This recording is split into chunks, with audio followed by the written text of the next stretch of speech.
मैं बचपन में था, तो ये बात 1992 की है कि मैंने ट्यूशन पढ़ाते थे, तो एक गुरनानी रेडियोस हुआ करते थे, वहाँ से मैंने एक 75 रुपए का ट्रांजिस्टर खरीदा था।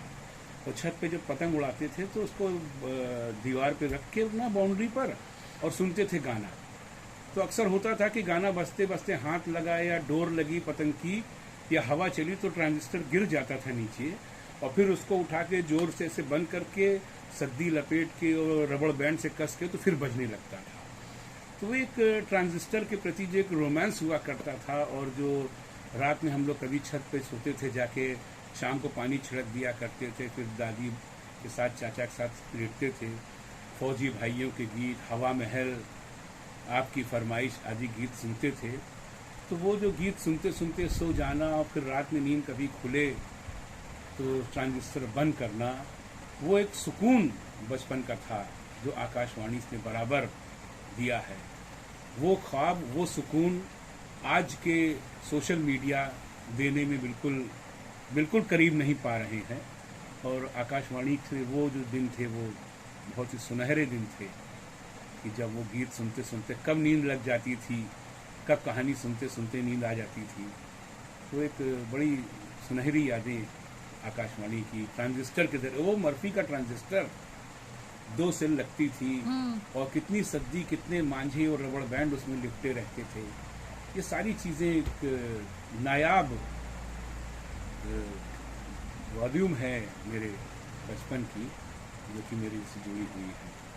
तो ये थे नवीन सिन्हा जी, एडवोकेट। और नवीन जी, अभी आप जो बात बता रहे हैं कि बहुत पुरानी यादें भी आपने शेयर की, आज जो आकाशवाणी के जो प्रोग्राम आ रहे हैं तो उसको भी आप, क्योंकि आप इतने अरसे से जुड़े हुए हैं, तो उसके बारे में क्या कहना चाहेंगे आप?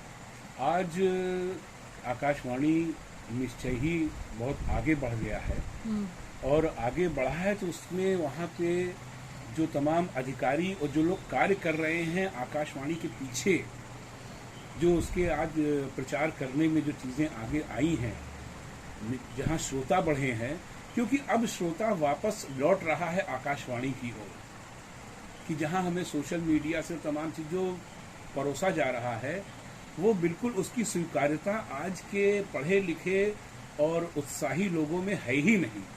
लेकिन जो आकाशवाणी से जो हमें मैसेज आता था, जो गाने, जो गीत संगीत, जो नाटक, जो नानी की कहानियाँ, दादी की कहानियाँ, मन चाहे गीत, आपकी फरमाइश, तमाम जो कार्यक्रम होते थे या जो गोष्ठियाँ प्रचारित होती थी, वो निश्चय ही एक दवा का काम करती थी।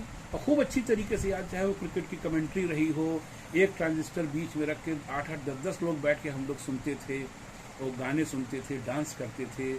तो वो जो रोमांस हमको आकाशवाणी से और ट्रांजिस्टर से मिलता था, वो कहीं ना कहीं आज दूरदर्शन और अन्य सोशल प्लेटफॉर्म हमें दूर कर रहा है।